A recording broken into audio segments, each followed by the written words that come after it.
পরের খবর দিকে এই মুহূর্তে নজর রাখবো, যেখানে হাসনাবাদ শাখার ভ্যাবলা স্টেশনে বিপত্তি হয়েছে। মিনি ট্রাক রেলগেট ভেঙে বন্ধ হয়ে গিয়েছে ট্রেন চলাচল, বন্ধ আপ এবং ডাউন ট্রেন, ভোগান্তি হচ্ছে নিত্যযাত্রীদের।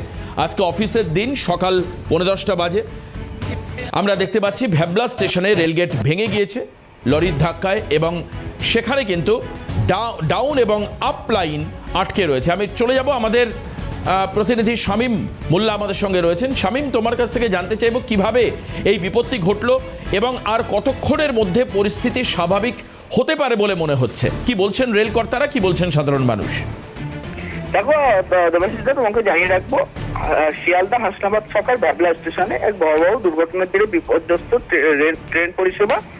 মূলত আজ সকালে একটি পণ্যবাহী মিনি ট্রাক রেলগেট ভেঙে সরাসরি রেল লাইনের উপর চলে আসে এবং যে ওভারহেড তারে আটকে যায়, এবং তার ফলে মূলত লাইনের বিদ্যুৎ সংযোগ বিচ্ছিন্ন হয়ে পড়েছে। আপ ও ডাউন যে উভয় লাইন ট্রেন চলাচল সম্পূর্ণভাবে বন্ধ হয়ে রয়েছে। এই ঘটনার জেরে ভ্যাবলা, বসিরহাট সহ বিভিন্ন স্টেশনে আটকে পড়েছেন কয়েক হাজার নিত্যযাত্রী, চরম দুর্ভোগের শিকার হচ্ছেন। আজ মূলত উচ্চ মাধ্যমিক পরীক্ষা রয়েছে, তার পাশাপাশি একেবারেই যুদ্ধকালীন তৎপরতায় পরিস্থিতি স্বাভাবিক করার চেষ্টা চালাচ্ছে। তবে ঠিক কখন পরিষেবা পুনরায় শুরু হবে তা নিয়ে ধোঁয়াশা রয়েছে। রেল পুলিশ এবং ট্রাফিক সরিয়ে লাইন মেরামতির কাজ ইতিমধ্যেই শুরু হয়েছে। ধন্যবাদ শামীম।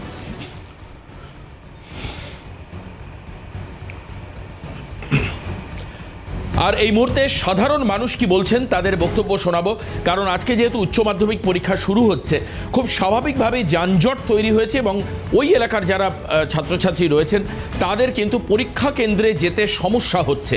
এটা একটা বড় বিষয়। সাধারণ মানুষ কি বলছেন এই বিপত্তির পর, আমাদের ক্যামেরার সামনে তারা তাদের প্রতিক্রিয়া দিয়েছেন। কি বলেছেন তারা, শোনাবো আপনাদের। গেট ফেলছিল আর এখান দিয়ে যাচ্ছিল, কি যাচ্ছিল, মাথায় বাজি দিয়েছে চারশো। হ্যাঁ, তারপরে ওভারলোড মাল আছে গাড়ি, তারপরে ওই গাড়ি বাজি দিয়ে ওখানে গাড়ি আটকানো আছে। ট্রেনের ট্রাকে ধাক্কা বেরিয়েছে ট্রেনের গেটে, গেটটা পড়ে গেছে সিগন্যাল গেটে। এবার গেটটা আড়াআড়ি হয়ে পড়ে আছে, যার জন্য ট্রেন কোনো যাতায়াত করতে পারছে না। এখন মেকানিক্স আসবে, তারপর ঠিক করবে। সমস্যা তো যাত্রীদের আছে। হ্যাঁ, সমস্যা তো হচ্ছে, সমস্যা বিরাট সমস্যা। সব লোকজন ভিড় হয়ে দাঁড়িয়ে আছে, কারণ ট্রেন কখন চলবে কোনো ঠিক নেই। যতক্ষণ না মেকানিক্স আসছে, গেট ঠিক করছে, তারপর ট্রেন চলাচল।